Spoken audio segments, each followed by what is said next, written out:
Soñamos al menos 2 horas diarias, aunque de manera ininterrumpida. Y durante esos momentos mezclamos escenas imaginarias y reales para crear las historias más impactantes e inverosímiles. Los científicos han investigado exhaustivamente los procesos fisiológicos del sueño y creen que son creados por la supresión y activación de los químicos cerebrales. No existe certeza de por qué ocurre, pero algunos apoyan la hipótesis de que ayudan a consolidar la memoria y a la imprimación, que es la habilidad para responder a ciertas situaciones de maneras predeterminadas.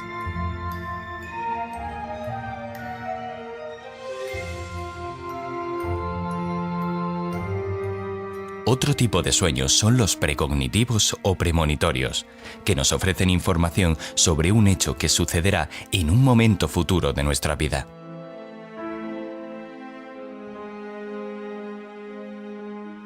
La organización Sleep Foundation dice que entre el 18,8% y el 38% de las personas hemos tenido un sueño precognitivo alguna vez.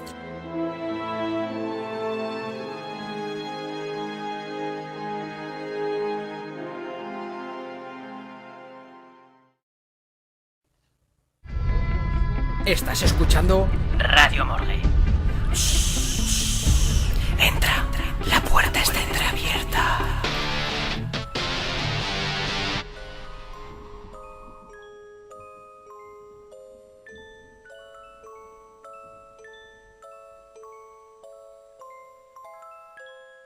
...1966... 21 de octubre... 9:15 horas de la mañana. El vertedero de escombros número 7, uno de los 7 montones de basura que se alzaban como si se tratase de una cadena montañosa sobre Aberfan, en el sur de Gales, comenzó a moverse.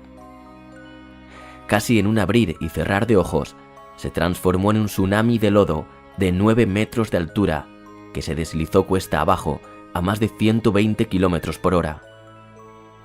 Segundos después, una ola formada por 500.000 de toneladas de residuos de carbón licuado se estrelló contra Aberfan.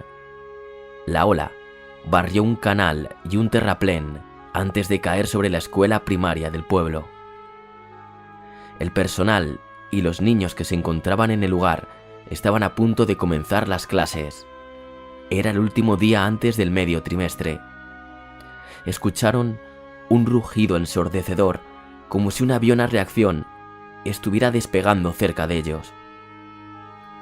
Nadie tuvo la mínima oportunidad de reaccionar.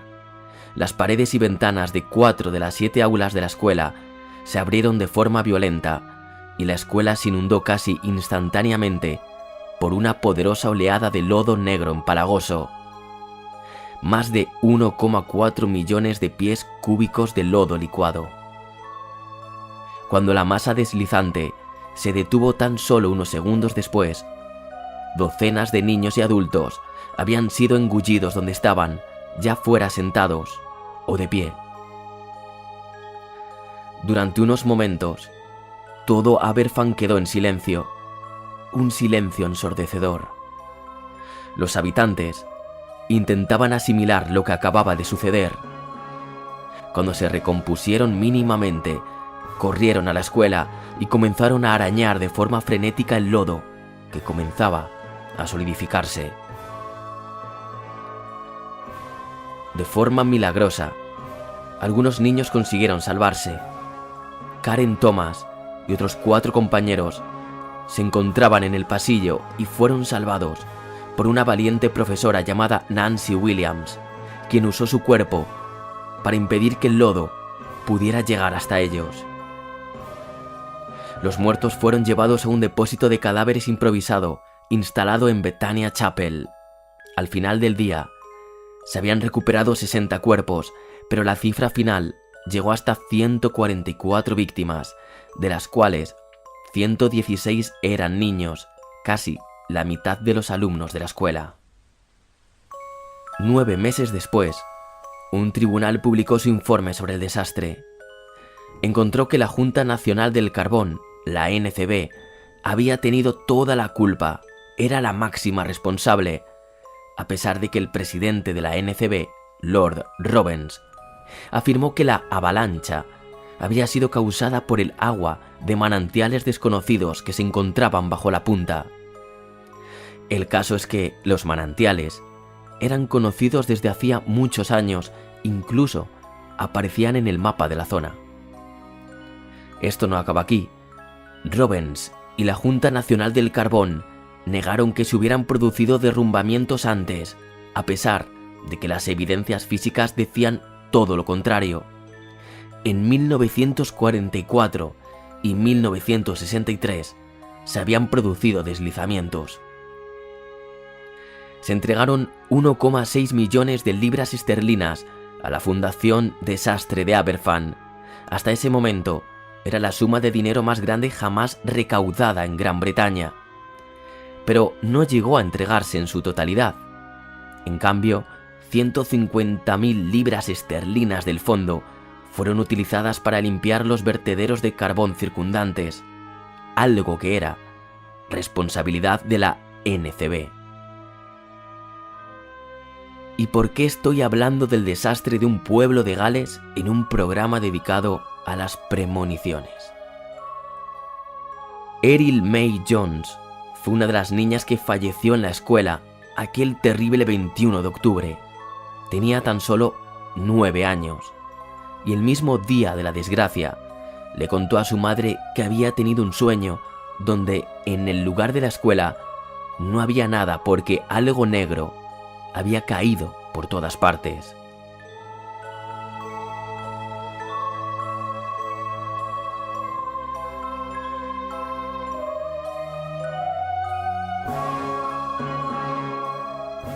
Eryl no había sido la única niña que había tenido una premonición sobre lo que iba a suceder.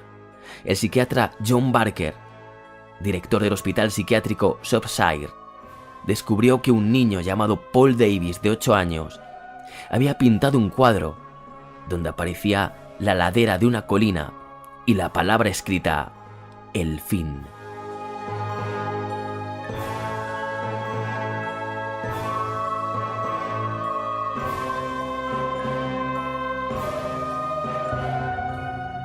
Barker se puso en contacto con Peter Fairley, quien se ocupaba de la sección científica del London Evening Standard, para pedirle que pusiera un anuncio para localizar a personas que habían tenido una premonición sobre el desastre de Aberfan. Fueron ni más ni menos que 76 las respuestas obtenidas. Un hombre de 63 años, un par de días antes, soñó que intentaba comprarse un libro con una pantalla grande y había unas letras blancas: Aberfan. Una palabra que, según él, nunca había escuchado. En Plymouth, un día antes, una mujer que estaba realizando una sesión de espiritismo tuvo una visión. Una avalancha de carbón se deslizaba por una ladera hacia un niño con flequillo. Además, en Middlesex, una acomodadora se levantó de su silla de manera repentina y se quejó de un olor terroso y decadente. Ella lo reconocía o lo asociaba como el olor de la muerte. Si os interesa leer más en profundidad lo que sucedió en ese año 1966 y muchas de las premoniciones que fueron recogidas por John Barker, podéis echar un vistazo al libro The Premonitions Bureau, A True History, escrito por Sam Knight.